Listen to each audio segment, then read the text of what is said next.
नाम है श्री दिगंबर पूर्णमगिरी। जब मैंने शास्त्र पढ़ा और उसमें यह आया कि जब महाप्रलय होगी तो 12 सूर्यों का ताप इस पृथ्वी पे गिरेगा जी। और मैंने आंख खोल के देखा तो एक ही सूर्य दिख रहा है, 11 और नहीं दिख रहे।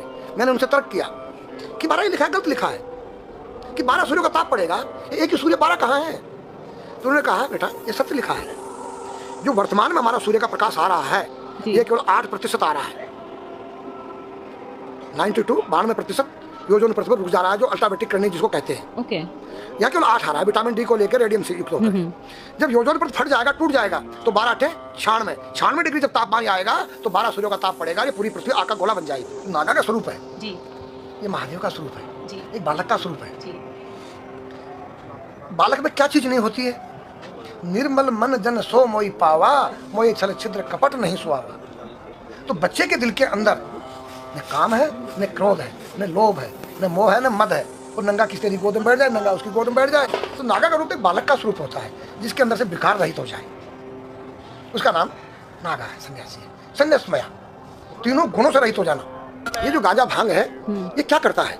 तुम्हारी मनोशक्ति को जो है बुरे कामों से डरा देता है, या तो कोई यूज करके देखे। दारू जो है वो तुम्हारी मनोशक्ति को उत्तेजित करता है, पिछली बातों को याद दिलाता है।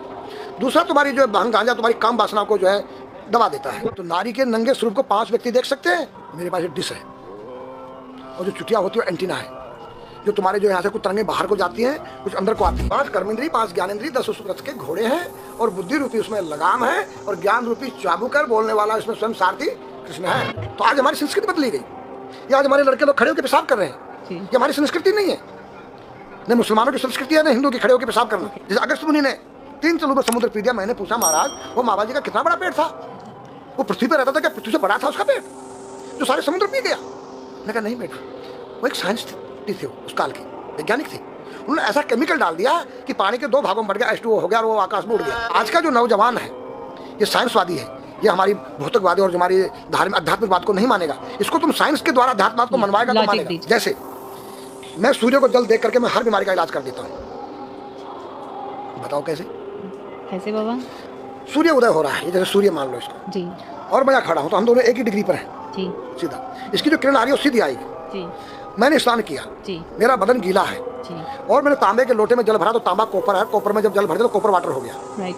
और मैं अपने सिर के ऊपर से गिराया जी, और सूर्य का प्रकाश उसमें विटामिन डी रेडियम को लेकर टकराया जी। तो क्या बनेगा? रेनबो बनेगा, इंद्रधनुष बनेगा, 7 कलर बनेंगे जो हमारे 7 कलर सूर्य के 7 घोड़े हैं।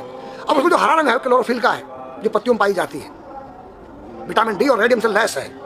वो मेरे मस्तक पे, मेरी आंख पे, मेरे कंठ पे, मेरे हृदय पे, मेरे फेफड़े पे, मेरे लीवर पे, मेरे पित्त पे, मेरे आमाशय पे, मेरे गुर्दों पे जब वो गिरेगा क्या करेगा? ऐसे 6 रंग कलर और बचे हैं, बैंगनी है, ऑरेंज है, नीला है। तो ये क्या करेंगे? किस चीज़ के प्रतीक है? जब हरा रंग क्लोरोफिल का है और डॉक्टर कहता है हरी पत्तियां खाओ, सब्जियां खाओ, तो आपको आयरन मिलेगा। तो अब वो जो विटामिन डी से जो हरा रंग पैदा हुआ है सूर्य की किरण से कॉपर वाटर में, वो क्या करेगा? कोई वैज्ञानिक बताए तो सही मुझे। एक अमेरिका का चेला है, एक रूस का है, वो मेरे भक्त बने हुए हैं। हरिद्वार में क्या वो कोई जल दे रहा होगा सूर्य को, वो भी अपने ऐसे फेंक रहा है, मैं बैठा देख रहा हूँ ये क्या कर रहा है। मैंने उसको बुलाया तो मैंने यही फार्मूला उसको समझाया। वो मेरा शिष्य बने, ओह ये तो साइंस। मस्ती पर तिलक क्यों लगाते हो इस जगह पर? पहले लगता है पीला, फिर लगता है लाल, फिर लगता है सफेद। 3 कलर क्यों लगते हैं? काला क्यों नहीं लगता? चौराहे पे 3 बत्तियां हैं जी, देखा होगा जी। लाल क्यों है? फॉर डेंजर स्टॉप, खतरा है, या खड़े हो जाओ, खतरा है। पीला देखो चलना नहीं है, हाँ, देखो रेडी रहो, देखो। और सफेद चल सफेद तो हाँ, चावल लगा के ना, हाँ, वहाँ हरा है, वहाँ हरा है, रेडी टू गो। हरा गो है, सफेद अगर युद्ध हो रहा है, गोलियां चल रही, सफेद झंडा लहरा दिया जाए, पीस, शांति का प्रतीक है। चावल ठंडा होता है और हमारी यहाँ पर सुषमा नाम की नाड़ी है जी। लाल कलर है कि तुम इस योग संयोग में आकर तुम बैठ सकते हो कि नहीं? ये माहौल तुम्हारे योग्य है या नहीं? या जुआ चल रहा है, या शराब पी जा रही है, क्या तुम बैठ सकती हो? देखो पीला कलर है, देखो, आना नहीं, जाना नहीं, देखो। ओ खतरा है या ठीक नहीं है, चलो। और सफेद शांति, क्या है शांति, बैठ सकते हैं। तो ये हमारी जो है संस्कृति में एक वैज्ञानिक है। जब हम खाते गैस बनती है तो चावल के पानी भीगे में ठंडा हो जाता है, और हमारी सुषमा नाड़ी पर जब लग गया है तो उस नाड़ी को ठंडा करने लग गया है। उस नाड़ी से कोई गर्म गैस को ऊपर चढ़ने नहीं देगा, और हमारे शरीर ब्रह्मांड में, हमारे सिर के अंदर कोई ऐसी वायु गैस जाकर तुम्हारे सिर को परेशान नहीं कर सकता है। तो मेरे पास जितने हमारे शास्त्र पुराण ग्रंथ हैं ये साइंस है। मैं साइंस के द्वारा इन वैज्ञानिकों को समझा सकता हूँ और रगड़ा सकता हूँ। कहा जाता है कि नागा बाबा जो हैं वो कुंभ मेले के बाद विलुप्त हो जाते हैं, ऐसा कुछ है क्या? ऐसा नहीं है। जैसे हम गंगोत्री धाम हिमालय में रहते हैं जी, वहाँ मुझे हिमालय पसंद आया जी। क्यों? कि तुम गर्मी से बचने के लिए तुम्हारे रूम में एसी लगी है जी ठंडा पानी पीने के लिए तुम्हारे पास कृत्रिम जो है फ्रिज लगा है जी हवा लेने के लिए तुम्हारे को पंखे या कूलर जो है कृत्रिम लगे हैं लेकिन भोलेनाथ बाबा ने मेरे लिए नेचुरल एसी लगा रखी है और नेचुरल फ्रिज लगाया है नेचुरल पंखे लगे हैं जो मैंने सब कुछ त्याग दिया छाती में तो मैं कुछ लेके नहीं जा सकता हूँ चाहे मेरे पास अरबों खरबों रुपया जी खाऊंगा मैं उतना ही जितनी मेरी पेट के अंदर भूख है पढ़ना लिखना ये तो सहज चातुरी काम धैन मन बस करना गगन चरण मुश्किल काम धैन मतलब अपने वीर्य को कंट्रोल करना अपने मन को कंट्रोल करना और अपने प्राण को ब्रह्मांड में यहाँ ले जाना ये खोपड़ी क्या है ब्रह्मांड है उसको कहते हैं समाधि सारे शरीर के प्राणों को इकट्ठा करके इस ब्रह्मांड में मस्तिष्क में ले जाके बैठ जाना जिसको ब्रह्मरंध्र कहते हैं उस गुफा के अंदर ये 3 वस्तु मुश्किल है सब आसान है अपरिग्रह मतलब उतना रखो जितना तुम्हें आवश्यकता है अधिक मत रखो अब तुम अष्टांग योग जो है पतंजलि लगा रहे हो और व्यापार बिजनेस चालू है मेरी दूध को ले लो टूथपेस्ट ले लो अब मेरा आयुर्वेदिक अंडरवियर आ गया है मैंने बोला वो कैसा है कि मैंने गंगा जल में जड़ी बूटे के रस में धागे भिगोए थे तब बनाया था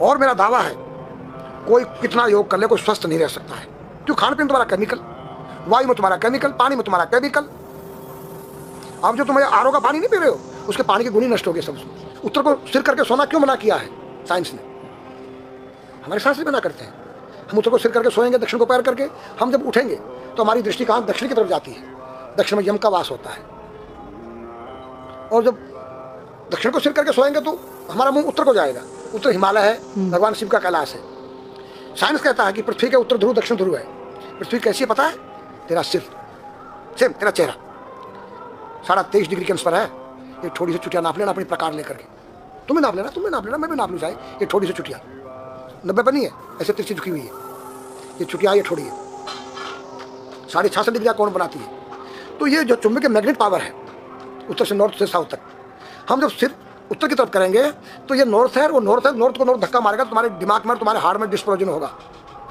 और बैलेंस बिगाड़ेगा इसलिए साइंस में कहता है कि उत्तर की ओर सिर मत करो और हमारे शास्त्र भी कहते हैं कि उधर मत करो नहीं उधर दक्षिण की तरफ यम का वास है उनकी तरफ दृष्टि पड़ती उठते ही मतलब एक कहने का फर्क है एक चीज़ एक ही है आज हमारे पास योग की विद्या थी वो गायब हो चुकी है अब तो जो थोड़ा सा कोई एक चूहा था वो दुकान में गया उसको एक हल्दी कंकर मिल गया बोला हम पंसारी हो गया है हल्दी मिल जाने से पंसारी बन गया जो पीटी स्कूल में कभी किया होगा आप लोगों ने पढ़ा होगा स्कूल उसी को योग कह रहे हैं योग क्या है भगवान कृष्ण के पास था उज्जैन गए थे संदीप ऋषि के पास सीखने के लिए एक ही समय में 16,808 रावणों के साथ बात कर रहे हैं अलग अलग रूप योग से अनेक रूप बन सकते हैं योग हनुमान जी के पास था जब लंका में घुसे हैं तो मच्छर का रूप बनाया उन्होंने मच्छर के समान रूप धर कर मच्छर के समान जब सीता के पास गए छोटे से बनकर तो पूछा क्या तेरे जैसे ये सब कि हाँ फिर तो श्रीलंका पे विजय पाना असंभव है तो हनुमान ने पहाड़ का जैसा रूप दिखाया हिमालय जैसा सर्जविन करना अपने प्राण को निकाल के मुर्दे में डाल देना उसको प्रकाया प्रवेश कहते हैं जो आज है ही नहीं लुप्त हो गई जो जानता है किसी को बताता नहीं है